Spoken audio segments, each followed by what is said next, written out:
Selamat datang di channel Simple Signal. Dalam kesempatan ini kita akan membahas bagaimana caranya membeli dan menjual saham. Kita transaksi saham di mana? Lalu bagaimana terbentuknya harga saham? Dan terakhir bagaimana terbentuknya grafik saham. Menabung saham ya di perusahaan sekuritas. Biasanya kita menabung atau menyimpan uang kita di bank. Hampir sama. Untuk menabung atau investasi atau membeli saham, kita perlu membuka akun di perusahaan sekuritas. Sekuritas adalah perusahaan perantara pedagangan saham atau biasa disebut pialang. Persyaratannya standar, sama seperti saat kita membuka akun di bank, biasanya diminta persyaratan KTP dan NPWP. Perusahaan sekuritas itu yang mana? Pilih perusahaan sekuritas resmi, anggota Bursa Indonesia.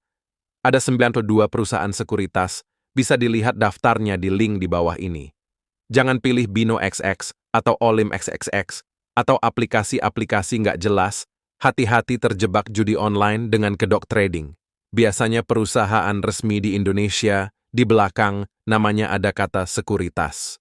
Sekarang kita mulai bahas prinsip perdagangan saham. Yang pertama, price priority, prioritas harga.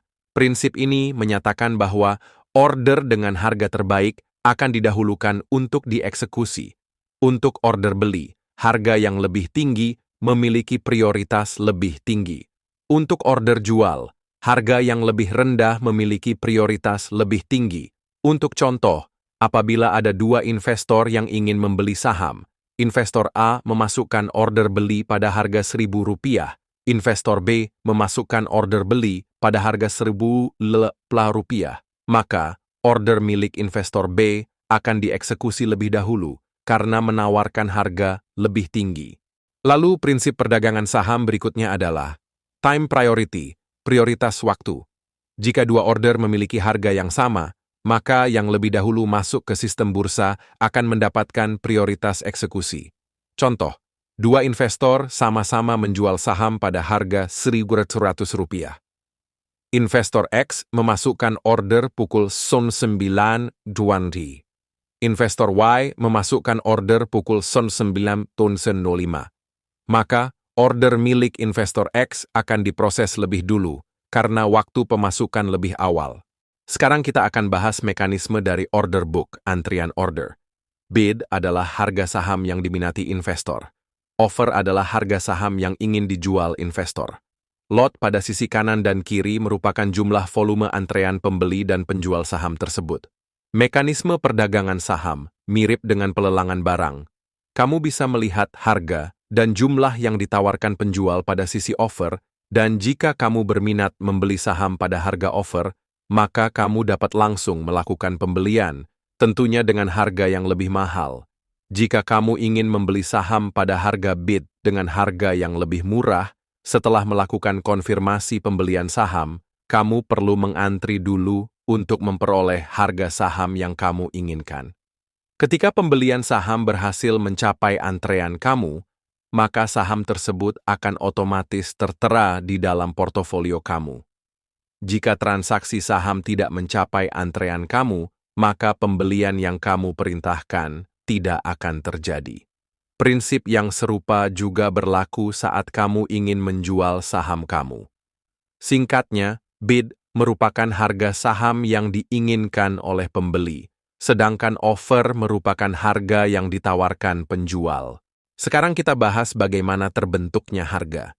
Pembentukan harga di Bursa Efek Indonesia terbentuk secara transparan. Harga terbentuk sesuai dengan tarik-menariknya permintaan dan penawaran.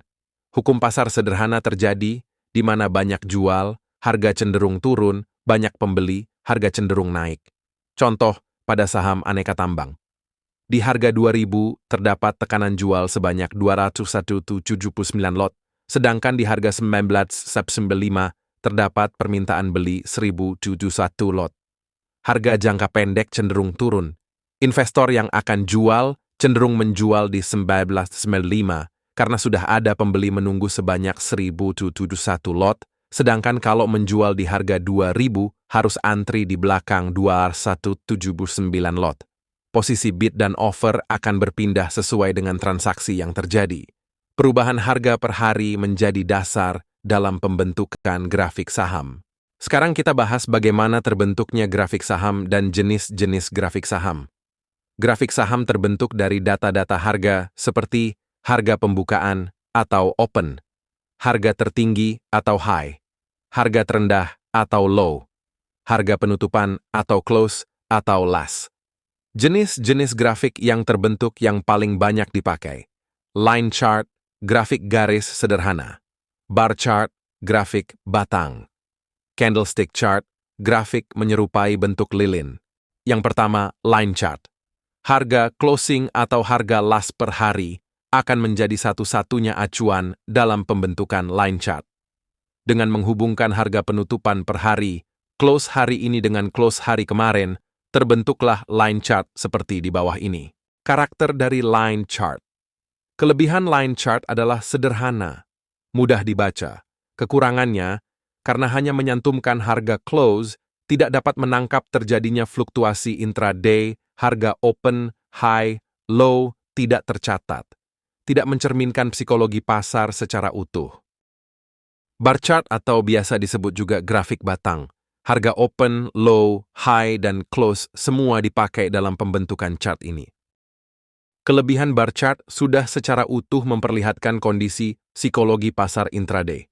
Terlihat saham ANTM walau tutup naik ke 2000, tapi sebenarnya secara intraday sempat naik ke 2020, kenaikannya tidak dapat dipertahankan.